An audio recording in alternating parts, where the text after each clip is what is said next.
소그룹 예배에 참석하시는 여러분 모두를 환영합니다. 오늘은 10과 보아스, 환대의 초상 첫 번째 시간입니다. 주제 성구는 룻기 3장 18절 말씀입니다. 제가 주제 성구를 읽겠습니다. 이에 시므가 가로되 내 딸아 이 사건이 어떻게 되는 것을 알기까지 가만히 앉아 있으라. 그 사람이 오늘날 이 일을 성취하기 전에는 쉬지 아니하리라.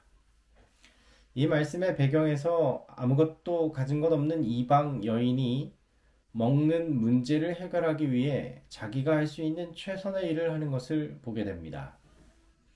그녀는 바로 룻인데요.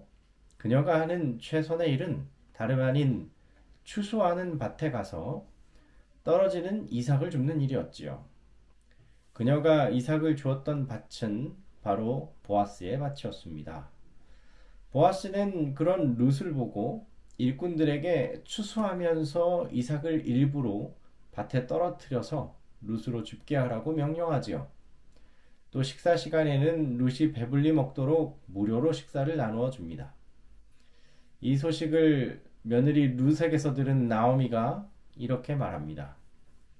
이에 시므가 가로되 내 딸아 이 사건이 어떻게 되는 것을 알기까지 가만히 앉아 있으라. 그 사람이 오늘날 이 일을 성취하기 전에는 쉬지 아니하리라. 나오미가 룻에게 말한 이 선언은 신명기 1장 28절에서 31절에 나오는 말씀에 근거한 것인데요. 가나안을 정탐하고 실망스러운 결과만을 생각하는 백성들에게 여호수아와 갈렙이 외쳤던 바로 그 선언에 근거한 것입니다.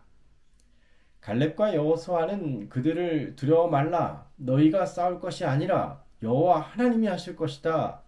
애굽에서 인도하신 그분, 광야에서 인도하신 그분이 이제 싸울 것이다 라고 선언했습니다. 그리고 그 선언에 대한 말씀을 나오미가 반복한 것이지요. 자, 그렇다면 오늘 말씀의 의미를 설명하겠습니다. 이방인이고 가부인 룻은 저와 여러분입니다. 보아스는 하나님이시지요. 룻은 이방인입니다. 우리도 이방인입니다. 이방인이라는 말은 구원과는 거리가 있다는 의미이고 직설적으로 표현하면 죄인이라는 말입니다. 게다가 하루 이삭 주워 먹고 살아야 했던 룻의 인생처럼 우리도 아무리 노력해도 벗어날 수 없는 가난과 같은 죄에 빠져 있지는 않습니까? 그런데 보아스가 룻의 구원과 회복을 위해 일하기 시작하는 것입니다. 이 말씀은 하나님께서 우리를 위해서 하신다는 것이죠. 보아스가 룻이 알지 못하는 축복을 베푼 것처럼 우리도 우리 자신이 무언가를 이루었다고 말할지도 모르지만 그것이 어쩌면 곡식단에서 일부러 떨어뜨려준 하나님의 은혜는 아닐까요?